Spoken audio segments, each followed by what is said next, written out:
જો વેદના 3 વિભાજન છે, વેદના 3 ભાગ. આમ વેદ 4, પણ એના વિભાજન કેટલા? 3. ઉપાસના, જ્ઞાન અને કર્મ.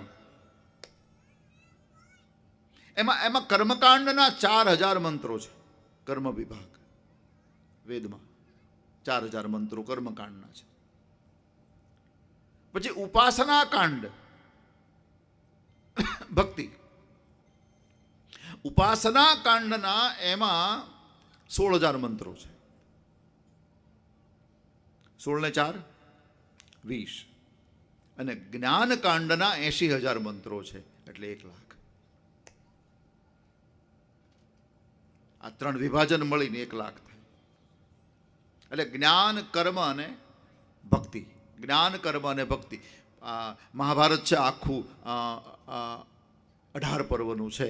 એમાં 6 પર્વના 3 વિભાજન છે, જ્ઞાન, કર્મ અને ભક્તિ. ભગવદ્ ગીતા કર્મયોગ છે, ભક્તિ યોગ છે, જ્ઞાન યોગ છે.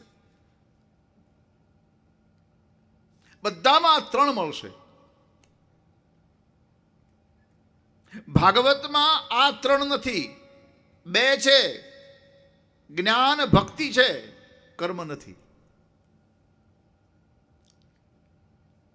કર્મની જગ્યાએ શ્રીમદ ભાગવતમાં વૈરાગ્ય નાખ્યો. ભક્તિ, જ્ઞાન અને વૈરાગ્ય. એટલા માટે મહાત્મમાં વૃંદાવનમાં જે ભક્તિ બેઠી છે, એની પાસે જે સૂતા છે, એ જ્ઞાન અને વૈરાગ્ય છે.